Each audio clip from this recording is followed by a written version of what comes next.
Bonjour à tous et à toutes, je suis Nicolas, passionné d'immobilier et adepte de la location meublée saisonnière depuis de nombreuses années sur la commune de Limoges. Vous retrouverez sur mon blog conseils et astuces concrets pour développer votre activité de loueur en toute simplicité. Dans un précédent podcast dédié au bail mobilité, on a fait un inventaire exhaustif ensemble des éléments, le composant et pour savoir à quel type de locataire il s'adressait. Là, dans ce podcast aujourd'hui, je souhaite voir un petit peu avec vous les différences entre le bail locatif saisonnier et le bail mobilité prévu pour certains types de locations. Et pour ma part, j'utilise ces deux types de baux en fonction des locataires de passage et de l'intérêt du business dans lequel se trouvent mes logements par rapport au règlement de copro en vigueur. Et je vais revenir sur ces points-là tout de suite. Alors, il faut savoir déjà les premières différences entre bail mobilité et location saisonnière, c'est au niveau de la durée.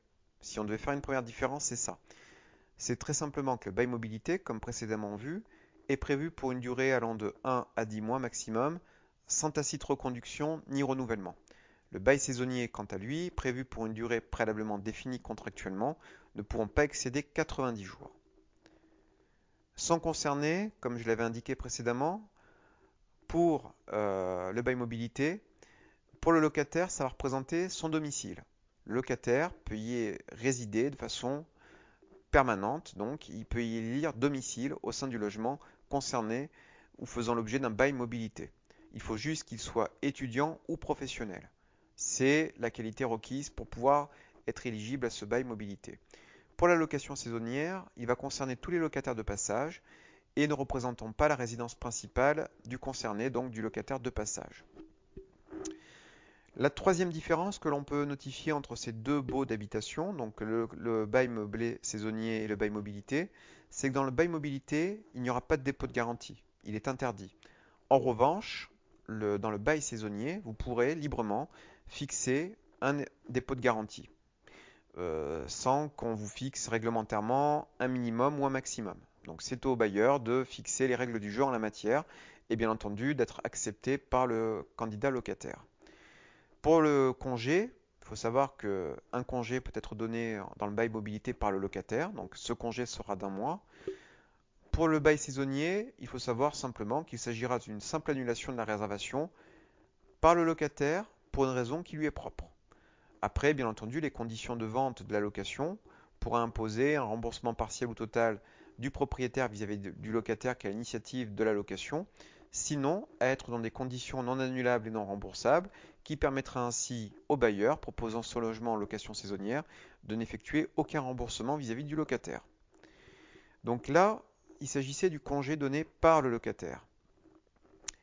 Bien entendu, pour le propriétaire, la seule manière dans le cadre d'un contrat mobilité, d'un bail mobilité, de donner congé, ben, ça sera de relever une faute contractuelle du locataire.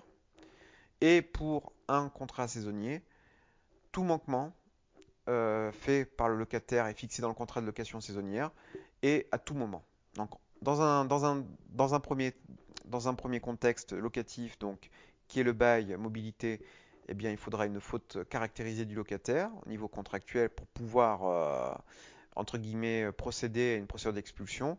Si votre locataire, par contre, est astreint à un bail saisonnier, eh bien, il faudra simplement relever le manquement et à ce moment-là, demander à ce qu'il parte à tout moment dans le cadre de la location saisonnière. S'agissant enfin d'un point crucial qui est le loyer avec les charges, eh bien, sauf encadrement des loyers et zone tendue, pour le bail mobilité, ben, le loyer est fixement entre guillemets déterminé par le bailleur et accepté donc bien entendu par le locataire. Et pour la liberté des prix pour la bail saisonnier, ben, il faut savoir que la liberté des prix sont libres. Voilà. Donc voilà les principales différences concernant le bail mobilité et le bail saisonnier.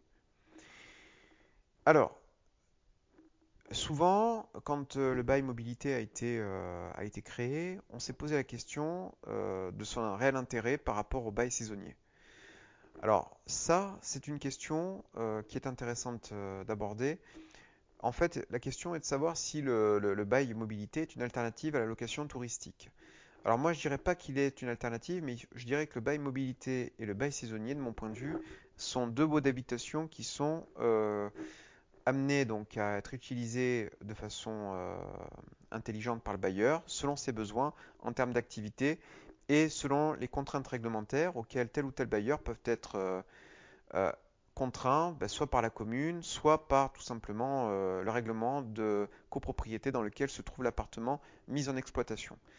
Alors, de mon point de vue, le bail mobilité et le contrat de location saisonnière n'épousent pas les mêmes réglementations, simplement d'un point de vue juridique.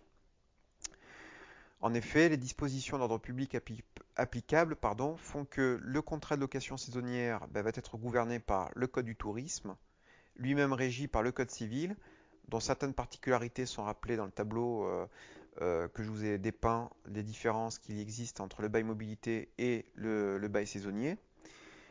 Et le bail mobilité, quant à lui, se réfère à la réglementation des meublés loués en résidence principale, au sein de la loi du 6 juillet 89 relevant des dispositions d'ordre public. Alors, beaucoup de différences, serait-ce que par la genèse juridique des deux contrats. Les avantages majeurs que je trouve, moi, pour le bail mobilité et pour plaider à ce qu'il soit exercé sont les suivants. Le bail mobilité, déjà, ne va pas être concerné par la réglementation contraignante de la location saisonnière. C'est-à-dire que pour faire un bail mobilité, déjà, il y a absence de déclaration préalable à la mairie, tel que j'ai pu le décliner dans un précédent podcast. Déjà, donc, pas de déclaration préalable d'activité à faire à la mairie. Donc, gros avantage. C'est un moyen efficace également de contourner le bail mobilité, un règlement de copro interdisant la pratique de la location courte durée. Alors, il faut savoir que la jurisprudence, qui n'est en fait que la compilation de différentes décisions de justice par rapport à des contentieux qu'il y a pu y avoir par le passé sur des sujets sur la location saisonnière, en fait, la jurisprudence propre à la location saisonnière, quand on exerce ou pas dans de bonnes conditions la location saisonnière dans un contexte où le règlement de copro ne le permet pas, ne sera pas opposable avec un contrat mobilité. Pour le type de location, comme je l'ai dit tout à l'heure, à l'instant, le bail mobilité, lui, répond à des dispositions d'ordre public par rapport à la loi du 6 juillet 89. Et donc, dès lors que vous êtes amené à faire du bail mobilité, vous êtes assimilé en gros à la même réglementation que les meublés loués à l'année pour la résidence principale. Donc en gros, on ne pourra pas vous chercher de problème pour exercer cette activité de moyenne durée ou je dirais, de courte durée, puisque je rappelle que la durée d'un bail mobilité va de 1 à 10 mois. Le quatrième avantage majeur qu'offre le bail mobilité, c'est qu'on garde les mêmes options fiscales propres au statut LMNP et LMMP. Donc ça, c'est très important de le savoir. On garde l'aspect également libéral qu'offre la location courte durée, en cherchant des locataires répondant à des exigences de durée de location fixées à l'avance. En d'autres termes, eh bien, vous pouvez chercher des locations ou des locataires cherchant des locations de très courte durée, de 1 mois, 2 mois, 10 mois, et rien ne vous empêche, par exemple, sur une année civile, d'avoir 12 locataires pour tout simplement des durées minimum d'1 mois pour répondre au contrat de location mobilité. Donc ça, c'est sympa. Ça peut être un bon moyen pouvant pallier à l'absence d'usage d'un contrat de location saisonnière si vous n'avez pas l'autorisation de pouvoir exercer votre mode locatif avec ce type de bail, location saisonnière donc. Et puis plus largement, en l'absence d'une réglementation particulière sur l'encadrement des loyers, vous fixez votre loyer librement. Donc il est généralement supérieur au loyer fixé dans le cadre d'une location meublée à l'année. En passant par un bail mobilité, vous pouvez très simplement envisager une location d'un montant très nettement supérieur à ce que vous demanderiez à un locataire classique si celui-ci devait être logé avec un bail meublé pour une année complète. Deux raisons peuvent être invoquées pour ça. Tout simplement un loyer plus élevé. Pourquoi? Parce qu'une durée de location fixée au départ du contrat se fait sur une courte période. Plus c'est court en termes de durée locative, plus les loyers sont généralement élevés. Et bien entendu, l'absence de dépôt de garantie peut inviter le propriétaire ou vous inviter à revoir le loyer à la hausse, puisqu'effectivement vous prenez un risque locatif supplémentaire en cas de casse ou de détérioration. Donc à la différence de la restitution du dépôt de garantie en fin de location, si tout s'est bien passé, l'augmentation de loyer est conservée par le propriétaire définitivement. Donc ça peut être une autre motivation à passer par ce type de contrat. Et un autre avantage qui n'est pas des moindres, c'est que vous pouvez utiliser la plateforme de réservation en ligne Airbnb pour mettre en avant votre location avec l'offre locative contrat mobilité. Alors, trois éléments sont bien entendu à observer quand vous passez par ce canal de vente. Déjà, il faudra paramétrer votre calendrier Airbnb par rapport à cette offre locative spécifique concernant la durée du séjour. Pour des locations d'un minimum de 30 jours ne pouvant pas excéder 305 jours, tout simplement pour être cohérent avec la durée légale fixée par le bail mobilité qui va de 1 à 10 mois.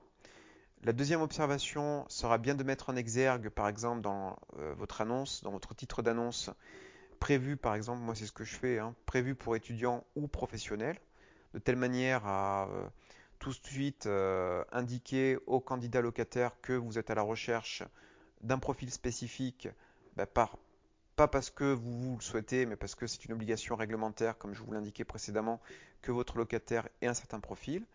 Et enfin, la troisième observation est d'indiquer dans l'annonce le type de contrat de location, par exemple dans les mentions complémentaires que vous pouvez faire apparaître, à savoir dans le règlement intérieur de l'onglet que vous propose Airbnb dans l'édition de votre annonce, qui va être explicitement marqué que vous allez faire dans les formalités d'enregistrement un bail mobilité, absence de garantie et bien entendu établissement du formalisme vu précédemment, à savoir remise d'un dossier technique complet au locataire à son arrivée et bien entendu copie de la pièce d'identité avec état des lieux d'entrée et de sortie.